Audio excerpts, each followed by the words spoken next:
Yan lang yung problema dyan. Magiging disadvantage. Another example in practice, the AI also in the mobile phones. Yung mga iPhones na mayroong Siri uh, application. So pag inutusan mo si Siri by means of your voice, that will take your command para gawin niya yung gusto mong mangyari. Sinabi mo, Siri, call this person. So siya na magdadial para sa'yo. Or kaya Siri, by your voice command, open the music. So maaari magsabi yan si AI sa iyo na what music, what genre, di ba? So pag in-emphasize mo at classify mo yung music, siya ang bahala magpatugtog sa iyo. Yan yung kagandahan ng AI, utusan, di ba? Nako-control. Pero yung mga napapanood natin sa pelikula, pag pumutok na yung circuit sa kanya, nagkakaroon na siya ng sariling buhay. That is impossible. Pangatlong example yung ginawa ni ng Chinese programmer. Yung tawag nila ay AlphaGo, which is exactly naging part ni Google na patakbuhin. Kung meron tayong Chinese chess na parang dama sa atin, no, sa laro ng Pilipino, sa kanila naman meron silang AlphaGo. Go is not actually the name to go, no. It is a term na yung go ay you have to defeat the champion. So it is also a computer program that plays a board game. So this is the first computer program for the purpose of defeating the Go World Champion.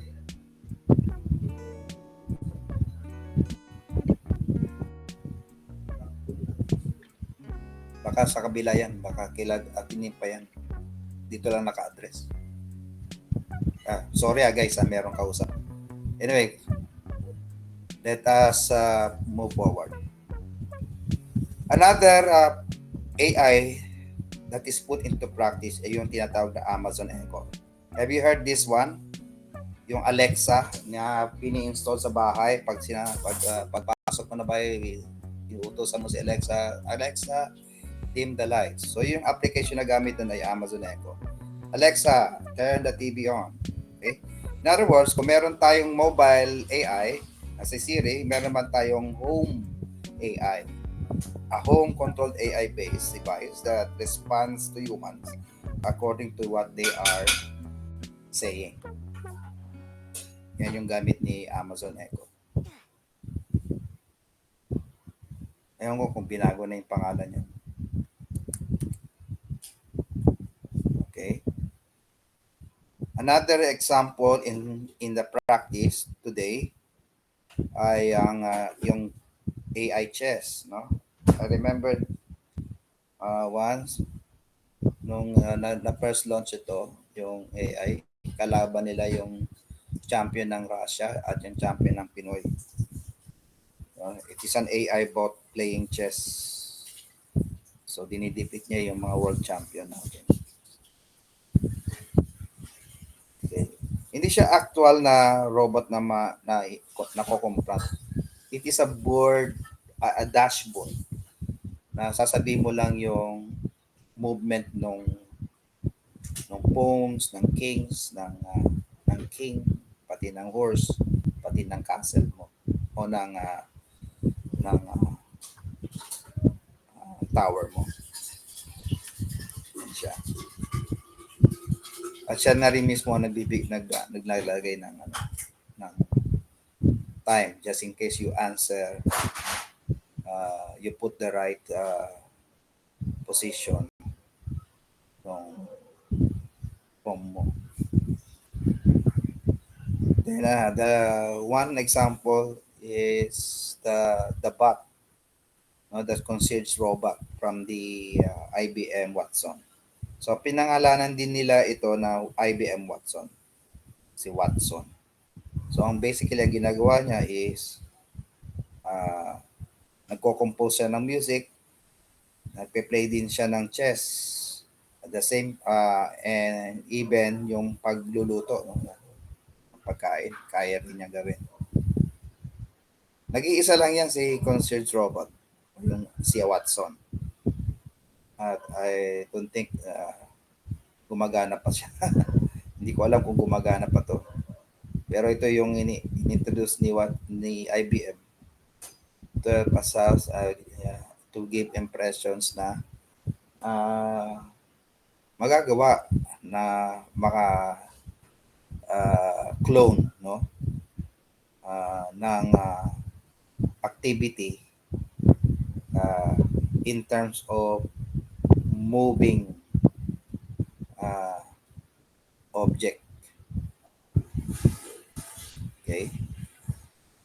What else here do we have here? Oh, okay.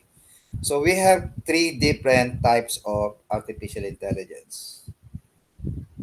Number one, we call it as a artificial narrow intelligence. And yan yung pag ginagamit mong Netflix, AI yan eh. Yung Android, AI din yan. Yung mga ibang applications na connected for implementing services on the computer devices, yan yung ano nila, category nila. So tinatawag siyang weak AI. No, hindi naman gaanong talagang mahina, pero they quote unquote sabi nila it is a weak AI. So, yan yung mga examples. Yung second one ay artificial general intelligence. So kung may robot tayo, gagayahin niya lang kung ano yung ginagawa ng tao. Mimicking the voice, mimicking the face, or mimicking. One example is the nagagaya yung muka, nagagaya yung boses. Yan, artificial general intelligence ang tawag dyan. Kalimutan ko lang yung tawag doon. So, merong ginawa si IBM Watson at si OpenAGI on that purpose. Deep fake. Yes, deep fake. Isa yun. No? Deep fake.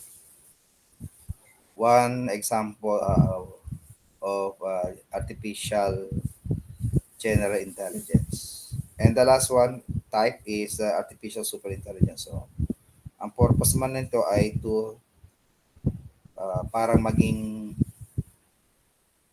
maid mo, katulong mo sa gawaing bahay. O probably maging yaya ng mga anak mo, maging yaya ng bahay o ng family. Kaya ng mga nakikita natin sa movie, no, they serve as a service crew or a butler of the family. Okay? Ng mga super intelligence machines. Okay. Another one, in the case of relationship ng artificial intelligence sa ibang framework, ibang learning o ibang process, ibang system. So lahat-lahat na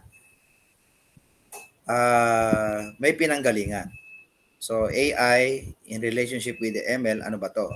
O machine learning in relationship with the data science, ano ba to? So even though these three terms, these umbrella terms from the same domain, they have specific applications and meaning. So ano yon mga yon? So ano ba relasyon nila? Una, data muna tayo sa data science. So data. So the data will now infer to facilitate features inside the machine learning. And that is why the process will now take in place into a transformation. And that transformation, it will eventually becomes our unsupervised learning. Until such time ay maging supervised learning. In case na ito ay very sophisticated, so therefore meron tayong deep learning din. So papunta yan lahat sa predictions.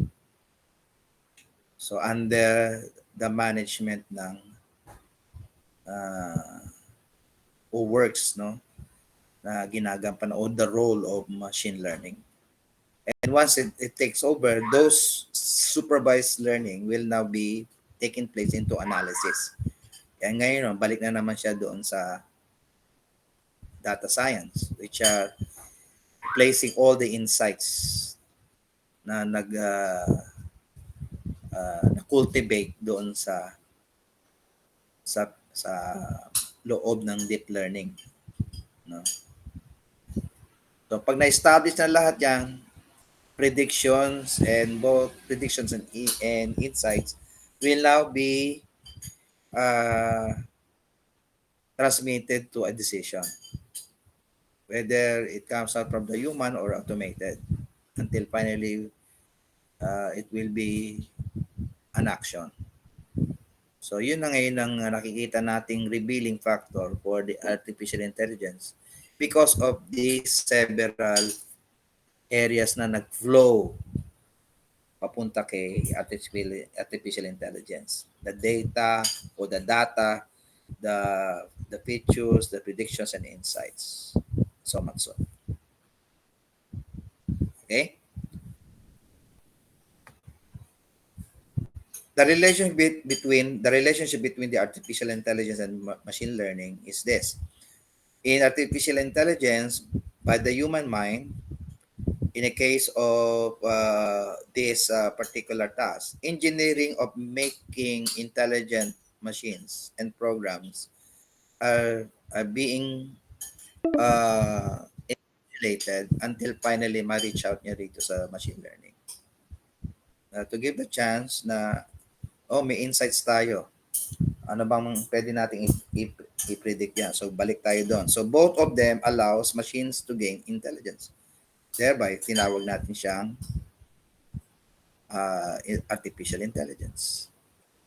15 minutes, guys. Anyway, malapit naman rin ako matapos ito, so we can have a full time break for this. Okay. Break muna tayo. So magbibigay muna ako ng link kasi baka maputol na naman ito. Hindi ko ma-sure sa inyo. So mag-take off muna tayo. Magbibigay ako ng bagong link. Okay? For the meantime. Guys, break muna tayo. 10 minutes.